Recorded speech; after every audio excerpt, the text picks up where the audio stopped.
Howdy y'all, and welcome back to the channel. Today I'm going to be going over the box office report from this previous weekend. There's not a whole lot going on right now, but I haven't done one of these in a hot minute. I was kind of feeling the itch, so here I am. Kicking off this box office report is the Nun II in its third consecutive weekend at number one in the box office. Now, it's not making $20 million, $30 million, but it made $8.4 million, only dropping 42% weekend over weekend, and now it's crossed over $200 million in the global box office, off of only a $38 million budget. To me, what this says is the Conjuring franchise isn't going anywhere anytime soon. I don't know if you guys feel the same way, but I've gotten kind of fatigued over the last few years of all of these movies basically being shot in the same way. I mean, we all know the one jump scare whenever you follow a character into a dark room, the camera pans one way, you go back to the character, it goes back, and then suddenly something's behind your main character. I feel like we've seen that formula so much since the first Conjuring movie came out,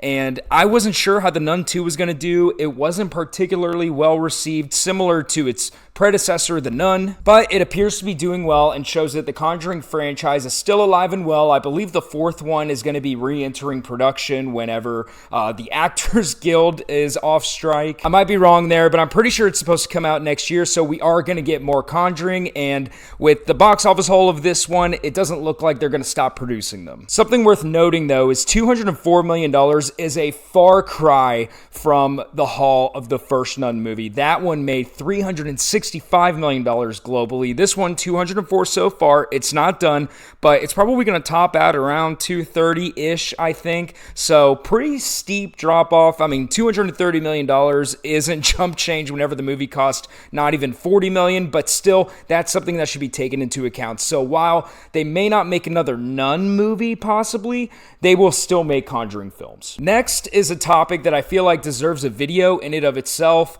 Expendables 4, which flopped royally hard with the critics and audiences and box office. This movie cost $100 million to make and only brought in barely above 8. And this one's so crazy, particularly because there are several reviewers out there saying that it is the worst movie of the year. I myself haven't seen it. I probably will at some point, but right now I just don't want to pay money for the theater that's close by. I want to use my AMC Stubs account, so I'm not paying any extra money to go see this movie. Yeah, I'm not currently at my apartment right now, so there isn't an AMC nearby.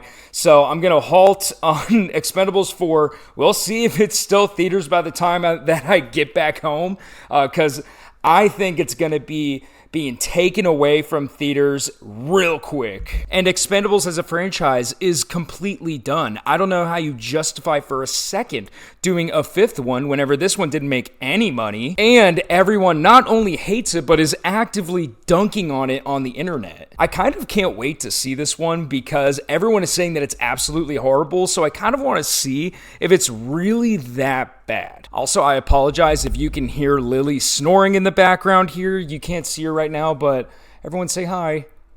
Wave hi, Lily. But hopefully her snoring doesn't get caught on the mic that much. But let's go ahead and move on to A Haunting in Venice in its second weekend, dropping 55%, which isn't bad, but it didn't really make that much money in its first weekend. This movie now has made, I believe, $72 million worldwide on an $80 million budget, and it managed to rack in another $6 million this weekend. Now, this one is kind of sad for me because I think A Haunting in Venice is far and away the best Poirot movie that we've gotten from the Kenneth Branagh series of movies. You know, Death on the Nile, I absolutely despise. I did not like that movie at all. Murder on the Orient Express, I thought was okay. I didn't have a whole lot of high hopes for this one, but this one I thought was pretty good. I actually was surprised that I enjoyed this one as much as I did. It's far and away the best of the trilogy, and it's not really making any money. Now, Death on the Nile back in 2022 didn't make a whole lot of money. It made not even $140 million, and this movie still managed to get greenlit, so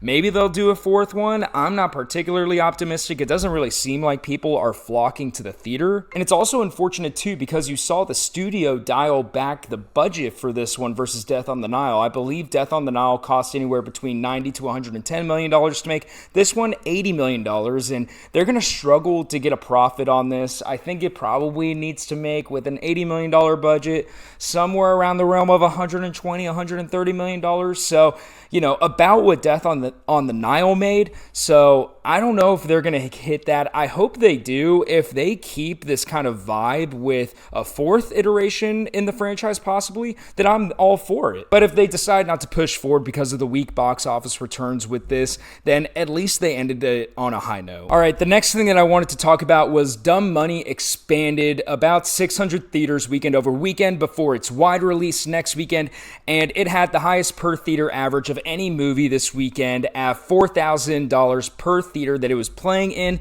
So that bodes very well for whenever they go wide next weekend. I realize I just said weekend probably like 8 times in the same sort of run-on sentence, so please bear with me. Sometimes I get a little out of practice whenever I don't film for a little while. But yeah, it made $2.5 million, which, isn't a whole lot of money for a movie, but it was only in 600 theaters, so its per theater average was fantastic. I hope this makes a lot of money next week and whenever it goes wide. Last couple of items here is the Equalizer 3 continues to rack in a little bit of money weekend over weekend. It's at about $148 million worldwide now in its total box office haul, and I think that's pretty good for the franchise. I myself haven't seen any of the Equalizer movies, but I know the reason why people go and see these movies is to see Denzel Washington kick ass, so it shows that people are still wanting to see Denzel Washington on the big screen.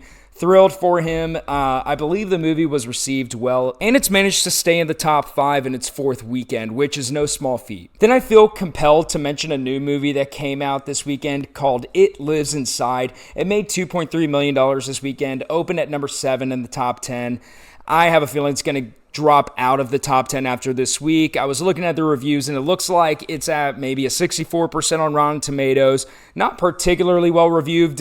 It's in the positive. You got to give the movie that, but I probably won't see it. I really only go out and see horror films whenever I'm with a group of friends. I don't really have an interest to go see this by myself, so I'll probably skip it. It'll drop out of the top 10, and we probably will forget it even exists, with all due respect to that movie, man. Sorry, I didn't mean to get overly brutal with that one. But that's everything that I had to say about the box office haul this weekend, you guys. Did you see any movies this past weekend? Let me know down in the comments what you saw, if it was good, if it was bad, if anything in here surprised you even, and make sure you like this video and subscribe for more if you aren't already. Thanks, guys, and I'll see you next time.